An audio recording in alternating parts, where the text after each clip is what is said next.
جب میرا باپ مجھے ڈاکٹر دیکھنا چاہتا تھا تو وہ بڑا عزت کا زمانہ تھا ڈاکٹری کا، کہ ایک عزت تھی، وقار تھا، مقام تھا، اس لیے میرا باپ کہتا پتر بڑی عزت ہے تینوں ڈاکٹر بناونا ہے، بڑی عزت ہے، بڑی عزت ہے تینوں ڈاکٹر بنا۔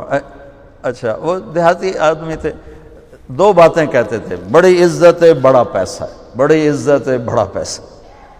وہ اللہ نے پہلے ہی دیا ہوا تھا، لیکن وہ پیسے کا ذوق کس کو نہیں ہے، کس کو شوق نہیں، میرا پوتر تینوں ڈاکٹر بناونا ہے، بڑی عزت بڑا۔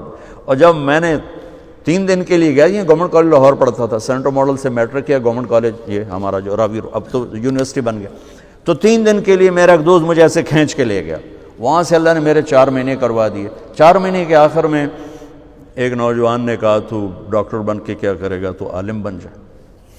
تو اللہ نے اس کی بات میرے دل میں ڈال دی، میں اس طرف چل پڑا۔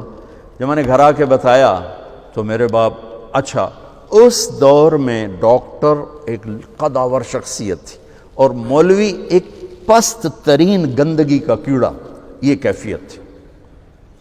اور ہمارے دیہاتی ماحول میں مولوی کمی ہوتا تھا، کمی، جیسے لوہار، کمہار، دھوبی، ایسے مولوی کا سٹیٹس کمی کا تھا۔ تو میرا باپ کہے تو کمی بڑوں ہیں، تو میری نک وڈھاؤں ہیں، تو کرو کی ہیں، تو میں نے کسے پاسے ران دیونا ہے، جیون دیونا ہے کہ نہیں جیون دیونا۔ سارے علاقے دے ذمہ دار جو ہے میں لانتا کریں دیں کہ تیرا پوتر تو مولوی بندا پیدا بن سی کی۔ تو 23 نومبر 1972 صبح 8-9 بجے کا ٹائم تھا، میرے باپ گھر میں آئے، وہ ذمہ داروں والی چادر پہنی ہوئی بڑی اور چولا کھلا، پگڑی کھول کے یہاں رکھی ہوئی، تو مجھے دیکھتے ایک دم غصے میں آ گیا، یہ تو مولوی بننا ہے تو میرے گھر چوں نکل جائے، زور سے کہا یہ تو مولوی بننا ہے تو میرے گھر چوں نکل جائے۔ مجھے تو نہیں پتا تھا کہ اللہ تعالیٰ مجھے وہاں پہنچانے والا ہے کہ جہاں ڈاکٹر میرے آگے بیٹھ کے میری بات سنے۔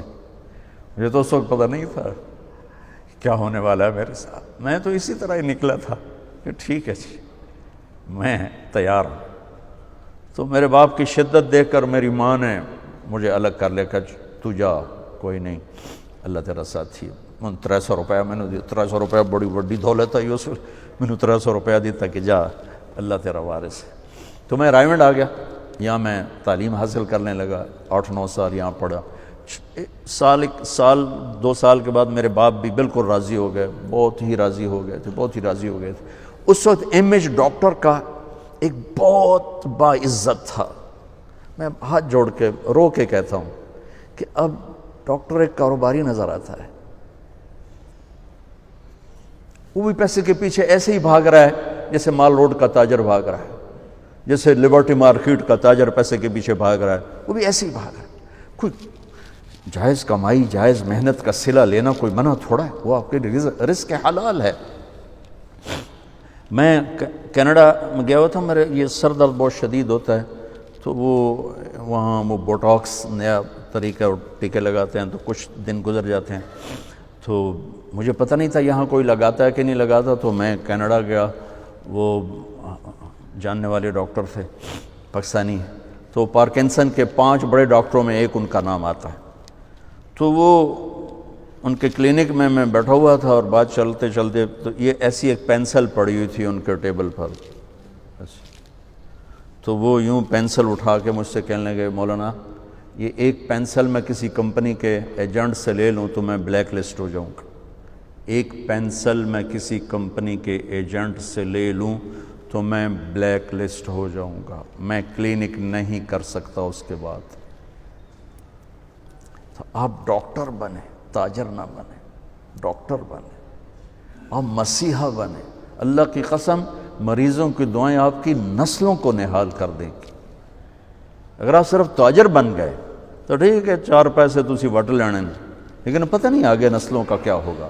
اور اگر آپ مسیحا بنے، ڈاکٹر بنے، مریضوں کی دعائیں لیں، پشتیں آپ کی اس کو بیٹھ کے کھائیں گے کہ دکھی کی دعا اللہ کے عرش کو ہلا دیتے اور درد مند کی دعا فرشتوں کو رلا دیتے۔